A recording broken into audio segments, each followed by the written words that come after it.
Aujourd'hui, nous allons méditer la lettre aux Romains, chapitre 8, verset 11. Il est écrit: « Il n'y a donc maintenant aucune condamnation pour ceux qui sont en Jésus-Christ, qui ne vivent pas conformément à leur nature propre, mais conformément à l'Esprit. » Ce que Dieu veut nous enseigner à travers ce passage est qu'autrefois, l'humanité était sous la condamnation de Dieu à cause du péché commis par Adam et Ève. Nous étions condamnés à une éternité en enfer, séparés de la gloire de Dieu éternellement. Mais Dieu a montré son amour envers l'humanité, qu'il a donné son propre Fils unique, son Messie. Et là, sa colère qui devait tomber sur nous est tombée sur son Fils unique. Lui qui ne vivait pas conformément à ses désirs charnels comme Adam, mais lui, Jésus-Christ, qui a vécu conformément aux désirs de l'Esprit de Dieu.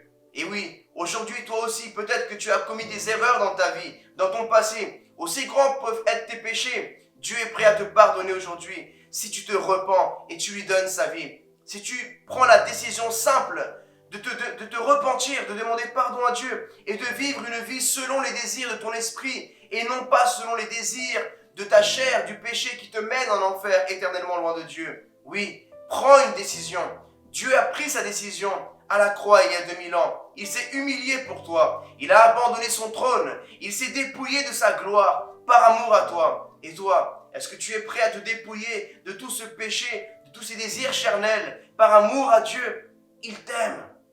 Prends cette décision aujourd'hui, mon frère, ma sœur. Prends cette décision radicale.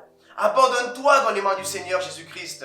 Le diable t'a condamné. Le diable t'a jugé. Les gens t'ont jugé. Les gens t'ont condamné et peut-être qu'ils le font encore aujourd'hui. Mais il n'y a plus de condamnation dans ta vie si tu viens à Jésus-Christ. Car il te purifie. Il efface tes péchés. Oui, quand tu seras devant Dieu le Père le jour de ta mort, tu vas te présenter devant Dieu.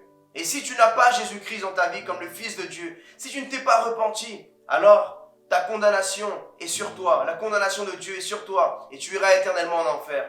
Mais si tu as Jésus-Christ comme Seigneur et Sauveur, tu es revêtu d'un revêtement royal spirituel. Tu es revêtu du sang de Jésus qui te rend pur devant Dieu, qui te rend saint et qui te justifie de tous tes péchés. Alors tu iras au ciel pour l'éternité. Je t'en prie, ferme tes yeux et fais cette prière avec moi de tout ton cœur. Seigneur Jésus-Christ, aujourd'hui je te donne ma vie. Je me repens sincèrement de tout mon cœur pour tout mon péché. Oui, je suis pécheur, Seigneur.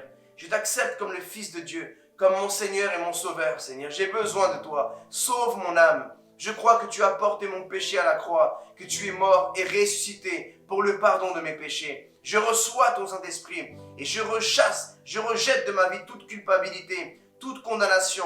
Il n'y a plus de condamnation sur moi, car j'ai été pardonné en toi, Seigneur Jésus-Christ. Merci pour ton amour merveilleux. Au nom de Jésus. Amen. Que Dieu vous bénisse.